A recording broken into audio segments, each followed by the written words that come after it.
A selection from Chapter 12, when the protagonist, Joanie Callahan, is in a mental institution. The next morning I awoke to a soft knocking at the door. The nurse, Mrs. Montague, opened the door and found me still holding in my hands the folded letter to Michael. "It's time for your treatment, dear," she said. "Huh? What?" I said, looking around. It took me a moment to get my bearings, to remember why I was in that 9-by-9 room. After a few seconds, I focused back on Mrs. Montague. "Oh, hi, Mrs. Montague. Good morning, dear. It's time for your treatment." "Okay. Can you mail this letter for me? The address is on the outside." "Of course, dear. Come on." Mrs. Montague took the letter, leading me out of the room. We walked down the long hall I'd first come into Hillview Asylum through, and then made a left. We went down another hall before heading into a room labeled 101. The room was divided in two, with the main section containing a long, reclining chair, beige and sturdy, with several binding straps for arms, legs, and head. The chair was bolted down to the ground, and there was some odd equipment sitting beneath it, and off to the side. A glass wall divided the smaller section of the room from the main section, and behind the glass wall there were a series of electronic controls. Before I could ask what this was all about, Mrs. Montague led me calmly into the reclining chair and began strapping me in, first my arms, then my legs, and finally my head. Unable to move, I finally got up the courage to ask, "What's going on?"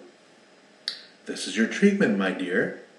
Dr. Lerner walked in and asked, "Is she ready?" "Almost, Doctor." Dr. Lerner nodded, and Mrs. Montague took two saucer-sized metal plates with electrical diodes attached to them and hooked them up to the chair I was sitting in, one on either side of the headboard. She maneuvered the plates so that they rested one on each of my temples. The plates felt cool against my skin. Finally, Mrs. Montague placed a mouthguard between my teeth. I bit down on it, not knowing what else to do.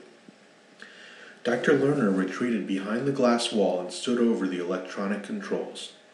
He began pressing a series of dials, and suddenly my body began shaking as electric shocks jolted through my head. I cried out, but the shocks did not cease. The world around me turned bleach white. The electroshock therapy was more painful than anything I'd ever felt in my life, but not technicolor. It was more like a silver pain, white, colorless. No joy, a great dull hammer smashing into me. Then the shock stopped. I sat panting, my bulging eyes looking around, terrified. I saw Dr. Lerner fiddling with several controls, and suddenly the shocks convulsed through my body again. My teeth rattled against the mouthguard, and the white world around me faded to ruddy black. I tried to focus. It was so difficult, but eventually I put a picture in my mind. A picture of Michael. I had to focus on him.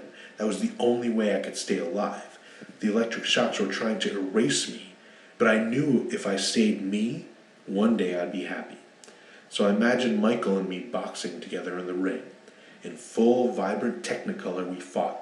For hours it seemed. Everything was dreamy and hazy around us, and the shock stopped. I breathed deeply, sweat pouring down my body. I barely caught my breath when the shock started anew, and once again I focused on Michael. I imagined us fighting together, with the radiant color of his skin reddening from the blows, my bright blonde hair tangled and flailed as I jumped around the ring. My bright red boxing gloves moved in seeming slow motion, pushing in and out towards Michael, and suddenly the dream changed. Now Michael and I were making love in the middle of the boxing arena. We were both completely naked, our pale skin strikingly accented by the rainbow of bruises, some old, some new. The arena was hazy and dark around us, but we were alive, vibrant, and technicolor.